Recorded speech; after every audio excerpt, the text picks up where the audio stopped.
April 13. Hello broskies, welcome back to another video and welcome back to Reddit recap. போன வாரம் ஒரே ஒரு விஷயம் தான் நடந்தது எனக்கு தெரிஞ்சு ஐபிஎல் தவிர, அதை பற்றி தான் இந்த வீடியோ. ஓகே, ஸ்ட்ரைட்டாகவே நம்ம வந்து ரெடிட்குள்ளே போயிடலாம். அதுக்கப்புறம் நம்ம பேச ஆரம்பிக்கலாம். மாதிரி டயர்டாக இருக்கேன், மங்கலாக இருக்கேன். டாப் வீக்லி நான் வேணும்னா அது best meme from the week. So video thumbnail title பார்த்து தெரிஞ்சிருக்கும், ஜனநாயகன் படம் லீக் ஆயிடுச்சு. ஃபர்ஸ்ட் ஏதோ கிளைமேக்ஸ் சீனு ஏதோ ஃபைட்டு சீன் தான் லீக் ஆச்சுன்னு சொல்லிட்டு இருந்தாங்க. அதுக்கப்புறம் பார்த்தா படமே லீக் ஆயிடுச்சு அப்படின்னு சொன்னாங்க. யார் லீக் பண்ணா என்ன இதெல்லாம் நமக்கு தெரியாது. இந்த ஏதோ ஒரு தமிழ் ராக்கர்ஸ் வெப்சைட்டில் வந்திருக்கு. அதுக்கப்புறம் அவங்களே தூக்கிட்டாங்களா அதுதான் எனக்கு தெரியும். அவங்களே தூக்கிட்டு நாங்கள் வந்து இந்த மாதிரி செயல்லாம் ஈடுபட மாட்டோம். இல்லை பொய் எப்படி சொல்றதுன்னு யோசிக்கிறேன். அந்த ரியாக்ஷன் தான் வருது எனக்கு. என்ன யோசிக்கிற? இல்ல பொய் எப்படி சொல்றதுன்னு யோசிக்கிறேன். இவ்வளோ நல்லவனுங்களாடா நீங்கள். எனக்கு தெரிஞ்சது அதுதான். அந்த மாதிரி தமிழ் ராக்கர்ஸ் வெப்சைட்டில் வந்துருக்கு. வந்துட்டு அதுக்கப்புறம் எப்போ ரிமூவ் பண்ணாங்க, எப்போ வந்துச்சுலாம் தெரியாது. அவங்களே போட்டு அவங்களே தூக்கிட்டாங்க. அதுக்குள்ளே வந்து நிறைய பேர் டவுன்லோட் பண்ணி இப்போ வந்து சர்க்குலேட் பண்ணிக்கிட்டு இருக்காங்கன்றது தான் எனக்கு தெரிஞ்ச விஷயம். பட் ஸ்டார்டில் சோர்ஸ் எங்கேருந்து ரிலீஸ் ஆச்சுன்னு நமக்கு தெரியலை. யார் இதை கொடுத்தா என்ன எதுன்னு யாருக்குமே தெரியாதுன்னு நினைக்கிறேன். பார்ப்போம், இதுக்கப்புறம் தான் தெரிய வரும். பட் அதை வச்சு மீம்ஸ் நிறைய போட்டாங்க. நான் சிலதெல்லாம் தூக்க வேண்டியதாக இருந்தது, நிறைய போஸ்டெல்லாம். ஏன்னா அதெல்லாம் வந்து ஸ்பாய்லர்ஸ் பண்ணிட்டு இருந்தாங்க. படம் வராத படத்துக்கு, அந்த படத்துக்கு ஸ்பாய்லர் பண்ணாலே டென்ஷன் ஆக வேண்டாம். நான் வராத படத்துக்கு ஸ்பாய்லர் பண்ணிட்டு இருக்காங்க. ஜிவிஎம் பார்ட் 1 நாங்கள் லீக் பண்றோம், ஆனா பார்ட் 2 டப்பிங் இன்னும் பெண்டிங்ல இருக்கு. பார்ட் 2வா? 2 பார்ட்டா? துருவ நட்சத்திரம் April 13. சர்ஃப்ராஸ் கான் அண்ட் ஜோமி இது நம்ம ஆல்ரெடி பார்த்துட்டோம்ல, இன்னும் போலேடாது.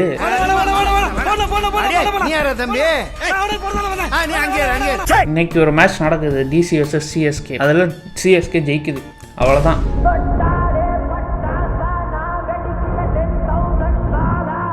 ரொம்ப கம்மியான எக்ஸ்பெக்டேஷன் வச்சதுன்னா அது சர்ஃப்ராஸ் கான் மேலேயும் ஜேமி ஓட்டன் மேலேயும் தான். பார்த்தா அவங்க 2 பேர் மட்டும் தான் பெர்ஃபார்மே பண்றாங்க.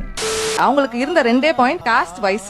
சோ அந்த ரெண்டுமே அவங்க ரொம்ப ஸ்ட்ராங்கா இருந்தாங்க. இந்த பையனை ஏன் வேணான்னு தோணுச்சு உங்களுக்கு? என்ன ரீசன்? வேணாம் இல்ல, அதாவது நம்ம சொல்லலாமான்னு தெரியல. நாங்க ஒரு கேஸ்ட், வேணாம் அவங்களும் வேற ஒரு கேஸ்ட். என் மச்சாங்கலாம் லவ் தெரிஞ்சவன் பேசவே இல்ல, எங்க கூட பேசல. எங்க மாதிரி அவ்வளவு கோவம். அதுக்கப்புறம் எனக்கு கோவம் வந்துருச்சு இவங்க ஒய்ஃப். எனக்கு என்ன போச்சு, இவங்க வேணா கூட பிறந்தவங்க பயப்படல, நான் பயப்படணும். அவங்க வீட்டு மாப்பிள்ள ஒரு மாதிரி பேச ஆரம்பிச்சிட்டேன். உங்க அண்ணன் தம்பி வராட்டியும் பரவாயில்ல, எனக்கு பொண்ணு முக்கியம், வாழ்க்கை முக்கியம், நான் பண்ணுவேன். யார் எடுத்தாலும் சில கவலை கிடையாது. அப்பாக்கு வந்து ரீசெண்டா ஒரு ஆக்சிடென்ட் ஆச்சு. 2 hours 2.5 hours GHK வந்துட்டான். ஃபுல்லா வந்து பாத்துட்டாரு. 3 days எமர்ஜென்சி வார்டுல இருந்தேன். அதுக்கப்புறம் வீட்டுல வந்து நிறைய லீவ் எல்லாம் போட்டாரு. ஃபுல்லா ஒரு பையன் என்னெல்லாம் செய்யணுமோ அதை அவர் பார்த்ததுனால இவருக்கு கௌஷிக் மேல ஒரு மரியாதை. எனக்கு வெக்கமா போயிடுச்சு. இவரை போய் ஏன் வெக்கமா போச்சு? கேஸ்ட் பாத்துட்டோமே இங்கனா உள்ள இருந்து கூட பார்த்து பாலம் தெரியாது. வேலை நம்ம காஸ்ட்டை வச்சு இதை வேணான்னு சொல்லியிருந்தா இந்த நல்ல சம்பந்தம், நல்ல குடும்பம் அவங்க சைடு இதெல்லாம் மிஸ் ஆயிருக்குன்னு தோணுதா இல்லையா? 101% சார். மோசமான படி. இதை நான் பார்த்துருக்கேன் ஆல்ரெடி இந்த எபிசோட, அதனால எனக்கு தெரியும் வாட் ஹேப்பன்ஸ்னு. மனிதம் பிஃபோர் எனிதிங். இது ஆட்டோ பின்னாடி எழுதிட்டு அவ்வளவுதான். He realized his daughter's love for that guy and no longer cared about his relatives. The visit Vikram and at the end showed how much he had changed and how much he lost. இதை நம்ம எவ்வளோ வாட்டி சொன்னாலும் அவங்களுக்கு அந்த mentality இருக்கிறத விட சுற்றி இருக்கவன் என்ன நினைப்பானோ அப்படின்றது தான் இங்கே இதுவே. ஆனால் சுற்றி இருக்கவங்களே இவனுங்களை தான் சுற்றி இருக்காங்க. அதான் இங்கே matter. No one actually cares. புரியும்னு நினைக்கிறேன்.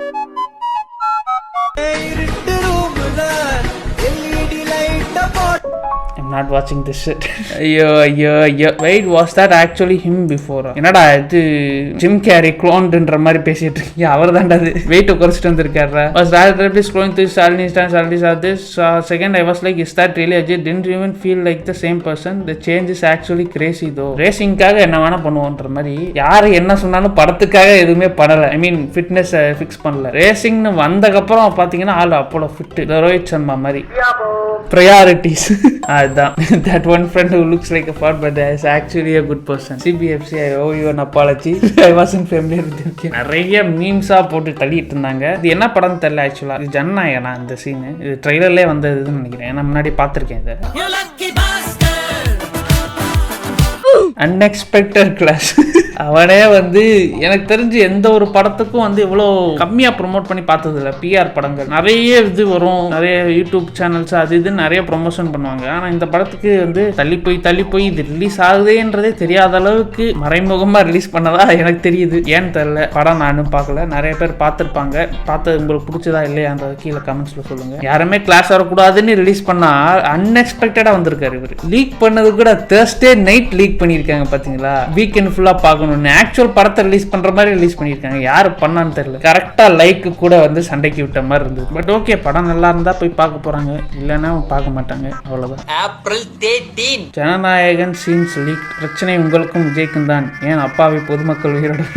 ஐயோ, ஆனால் இது ஆக்சுவலாக யாருக்கு சாதகம்னு பார்த்தீங்கன்னா டிவிகேக்கும் விஜய்க்கும் தான் சாதகம். அவங்களுக்கு மட்டும் தான் பாசிட்டிவ். சிபிஎஃப்சியில் ரிலீஸ் பண்ண விடாமல் இருந்த சீன்ஸ்லாம் இப்போ வந்து ரிலீஸ் ஆயிருக்கு. அப்படி இருக்கும்போது இதை வேற எந்த வழியிலையும் ரிலீஸ் பண்ணியிருக்க முடியாது, ரிலீஸ் ஆயிருக்க முடியாது, பண்ணியிருக்க முடியாது, இப்போ ஆயிருக்க முடியாது. தியேட்டர்லையும் போட முடியாது, ஏன்னா சிபிஎஃப்சி சர்டிஃபிகேட் வாங்கல. ஓடிடியும் ரிலீஸ் பண்ண முடியாது எனக்கு தெரிஞ்சு, இந்த கட்டெல்லாம் பண்ணாமல். அப்படி இருக்கும்போது இப்படி லீக் ஆனது அன்எக்ஸ்பெக்டட்லி அவங்களுக்கு சாதகமாக போகும். அட் த சேம் டைம் அவங்களுக்கு லாஸ், பெரிய லாஸும் சரி, ப்ரொடக்ஷன் ஹவுஸுக்கும் சரி, ஆக்டர்ஸ் அங்கே வேலை பார்த்த எல்லாருக்குமே பெரிய லாஸ் இது. இப்போ விஜய் லெவலில் இருக்காங்க, இப்போ ஃபார் எக்ஸாம்பிள் அவர் டாப் ஆர்டிஸ்ட்னால அவருக்கு இந்த லாஸ் பெருசாக தெரியாது. ஆனால் அதில் வேலை பார்த்த சினிமோட்டோகிராஃபர்ஸ் அவங்களுக்குலாம் வந்து இது ஒரு பெரிய லாஸாக தான் இருக்கும். ஏன்னா அவங்களோட ஒர்க்கே வந்து பார்க்காம போயிடுவாங்க சில பேர். அண்ட் இதுக்கப்புறம் படம் ரிலீஸ் ஆனாலும் ஆகுமான்னு தெரியல, ஆனாலும் எப்படி போகும்னு நமக்கு தெரியல. Still I think it would two well எனக்கு தெரிஞ்சு. பட் அது ரிலீஸ் ஆகிற டைம் பொறுத்து தான் இருக்கு, எப்போ ஆகும்னு தெரியல எனக்கு தெரிஞ்சு. இதுக்கப்புறம் எலெக்ஷனுக்கு அப்புறம் தான் இந்த கட்ஸ் எல்லாம் பண்ணாங்கன்னா, இல்லை அப்படியே விட்டாலும் வாய்ப்பு இருக்கு. April 13. இல்ல புரியல, மார்க்கன்ஸ் தோத்தா அவன் பவுலிங் அவ்வளவு மொக்கை, கேகேஆர் தோத்தா அவன் பேட்டிங் அவ்வளவு மொக்கை, ஜிடி தோத்தா மிடில் ஆர்டர் வீக். அது எப்படி எல்லாம் நல்லா இருக்கு, நீ ஏன் தோக்குற? டேவ் ஜாலா உன்னதான், நான் எதுவும் சொல்லலப்பா. அதாவது நம்ம எப்பயுமே முன்னாடியே சொல்லிட்டு அடி வாங்கிட்டு அதுக்கப்புறம் தான் அது நடக்குது. அதுக்கு நம்ம என்ன பண்ண முடியும்? எல்லாரும் சொல்லுவாங்க I told you so, I told you so. எனக்கு அந்த ஐ டோல்ட் யூ சோ சொல்ல பிடிக்காது. அப்படி சொல்றவங்களை பார்த்தாலும் பிடிக்காது, எனக்கும் சொல்ல பிடிக்காது. ஆனா அப்படி சொன்னாதான் நம்மளுடைய கிரிக்கெட்டிங் நாலேஜ் தெரியுதுன்னும் போது சொல்லிதான் ஆகணும் I told you so. Punjab எல்லாரும் வந்து திடீர் பஞ்சாப் ஃபேன்ஸ் எல்லாம் சொல்லிட்டு இருக்காங்க. ஆனா நான் யார் எல்லாருக்கும் முன்னாடி நான் போன வருஷம் மேட்ச் எல்லாமே ஸ்டார்ட் ஆகிறதுக்கு முன்னாடி சொன்னேன் பஞ்சாப் வந்து ஜெயிக்க வாய்ப்பு இருக்குன்னு. மாதிரி தள்ளி விட்டுட்டேன், வந்து நின்னே பாத்தியா. ஃபைனல்ஸ் வரைக்கும் போய் நூலளவுல மிஸ் ஆயிடுச்சு. ஜஸ்ட் மிஸ், ஒரு நூல்ல மிஸ் ஆயிடுறது கரெக்ட். ஜெயிச்சிருந்தா எவ்வளவு பெரிய விஷயமா இருந்திருக்கும். பட் ஸ்டில் ஃபைனல் போனதே பெரிய விஷயம் தான். அதே மாதிரி போன வருஷம் எல்லாம் ஆர்சிபி சிஎஸ்கே மேட்ச் அப்போ சிஎஸ்கே அசால்ட்டா ஜெயிக்கும், சேப்பாக்கு சிஎஸ்கேவோட ஃபோர்டஸ் அப்படி இப்படின்னாங்க. நான் ஒரு ஆள் தான் சொன்னேன் ஆர்சிபி தான் ஜெயிக்கும்னு, ஆர்சிபி தான் ஜெயிச்சுது. அதுதான் ஃபர்ஸ்ட் டைம் ரொம்ப நாளுக்கு அப்புறம் சேப்பாக்கில் வந்து ஆர்சிபி ஜெயிக்குது. எனக்கு தெரிஞ்சு 12 வருஷம் மேலேயோ. But at the same time அங்கதான் ஆரம்பிச்சது சேப்பாக்கோடைய சிஎஸ்கேவுடைய ஃபோர்ட்ரஸே அங்கதான் உடைய ஆரம்பிச்சது. ஃபர்ஸ்ட் மேட்ச் ஆர்சிபி ஜெயிச்சதுக்கு அப்புறம் வரிசையா எல்லாம் ஜெயிக்க ஆரம்பிச்சாங்க. பஞ்சாப் ஜெயிச்சது, கேகேஆர் ஜெயிச்சது, அப்புறம் டிசி ஜெயிச்சது. நம்ம சொல்லி ஆக வேண்டியது இருக்கு ஐ டோல்ட் யூ சோ. இப்போ இந்த விஷயம் எடுத்தாலும் இந்த விஷயம் என்ன, எனக்கு தெரிஞ்சு சிஎஸ்கேவும் மும்பையும் ஒரே நிலைமை தான். கேப்டன்சி ரெண்டு பக்கமும் பிரச்சனை. யூசிங் தேர் ரிசோர்சஸ்னு ஒன்று இருக்கு. தீபக் சார் எல்லாம் ஆடுறீங்கன்னா அவர் ஓப்பனிங் பவுலர் தான் போட்டாகணும். நீங்க பும்ராக்கு ஃபர்ஸ்ட் ஓவர் கொடுக்க முடியாது, வேற ஆப்ஷன் இல்லை. ஏன்னா தீபக் சார் நடுவுலையும் போட முடியாது, எண்ணிலையும் போட முடியாது, அடிச்சிருவாங்க. அப்படி இருக்கும்போது அவனை ஓப்பனிங் பவுலர் தான் யூஸ் பண்ண முடியும். அண்ட் இப்போ இருக்க சிச்சுவேஷன்ல எவன் வந்தாலும் நான் வெட்டுவேன்ற மாதிரி ஆடுறாங்க ஃபர்ஸ்ட் 2 ஓவர்ல இருந்து பவர் பிளேவே. அப்படி இருக்கும்போது தீபக் சாருக்கு ஆக்சுவலாவே இப்போ இருக்க சிச்சுவேஷன்ல கஷ்டம் இடம் கிடைக்கிறதுக்கு. ஏன்னா அவர் ஓப்பனிங்ல மட்டும் தான் போட முடியுது அவரால். மீதி எங்க போட்டாலும் அடிச்சிடறாங்கன்னும் போது அதுக்கு நீங்க பும்ரா போல்ட்டை கொடுத்து கட்டுப்படுத்தி பாண்டியா வச்சு கொஞ்சம் இது பண்ணி அதுக்கப்புறம் சாண்ட்னர் இன்னொரு ஸ்பின்னர் இருக்கணும். ஸ்பின்னர் அவங்க சரியா எடுக்கல. மற்றபடி அப்படிதான் தள்ளி ஆகணும், வேற வழி இல்லை. தீபக் சார் 2 ஓவர் நல்லா போட்டு 15 ரன் கொடுத்தாலுமே, ஒரு விக்கெட்டே எடுத்தாலுமே அடுத்த 2 ஓவர் போடும்போது 30 ரன் மேல போயிடும். அப்ப அதுக்கான யூஸ்லெஸ்ஸா போயிடும். அது அவருடைய பிரச்சனை இல்லை. இங்க இம்பாக்ட் பிளேயர் அது இதுன்னு பேட்டிங் ஃப்ரெண்ட்லி ஆக்கியாச்சு. பிச்சும் அப்படிதான் இருக்கணும் போது he doesn't find a place in Mumbai Indians or any squad என்ன தெரிஞ்ச வரைக்கும், unless and until அவர் வந்து இந்த ஸ்லோவர் பால்ஸ் அது இதுன்னு நிறைய டெவலப் பண்ணி நல்லா போட ஆரம்பிச்சாதான் உண்டு. பும்ராவே 6 அடிச்சு சொருகுறாங்க, வைபவ் சூரியவன்சி அடிக்கிறான் 2 6. அது போக வந்து மும்பை இந்தியன்ஸ் நான் சொன்னா நம்புவீங்களான்னு தெரியல, மிடில் ஆர்டர் ரொம்ப வீக்கா இருக்கு. லைக் இந்த மாதிரி அடிச்சு வெளுக்கிற மாதிரி வந்து ஃபினிஷர்ஸ் இல்ல, வெறும் பாண்டியா மட்டும் தான் இருக்காரு. நமந்தி எல்லாம் வந்து இன்எக்ஸ்பீரியன்ஸ் நம்ப முடியாது. ஓவரால் கொஞ்சம் மாடரேட் டீம் தான் அவங்க. அண்ட் யூஸ் பண்ற ரிசோர்ஸஸும் சரியில்லை. April 13. கூலியில லோகேஷ் அடி வாங்கின அளவுக்கு ஃபிளெமிங் அடி வாங்கிட்டு இருக்காரு. Oh my God, okay it's happening. சரி விடுங்க.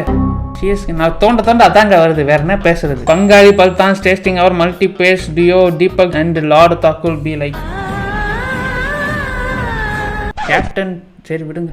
இதுதான் I literally got goosebumps seeing this. We are aware of the ongoing political issues surrounding the actor. As per our ethics, we only upload content after the movie's official theater release. The movie will not be uploaded just before the official release. இந்த மாதிரி பேசும்போது தான் காண்டா பண்றது மாமா வேலை. அதெல்லாம் English இந்த பண்றது மூவி பயிற்சி இது எத்திக்ஸ். இந்த 2026ல கூட ஃபுல்லா சிஎஸ்கே ராண்டிங் போஸ்டா தாங்க இருக்கு. நானும் சரி வேற ஏதாச்சும் சிக்குமான்னு பாக்குறேன், எதுவும் சிக்க மாட்டேங்குது. ஏப்ரல் 13. ஓகே நண்பர்களே, பெருசா வேற எதுவும் நடக்கல. தடங்கல்கள். ஓகே நண்பர்களே, பெருசா வேற எதுவும் நடக்கல. ஜனநாயகன் அது லீக் ஆச்சு, அது ஒரு விஷயம். அது போக ஐபிஎல் தான் இருக்கு, வேற எதுவும் இல்லை.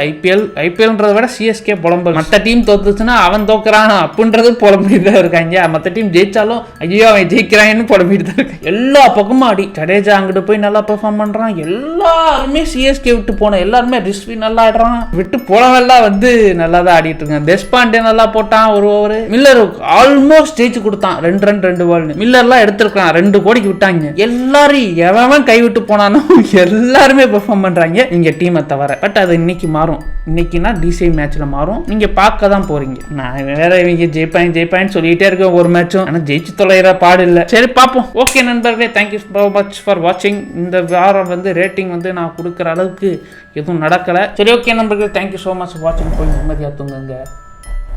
Good night.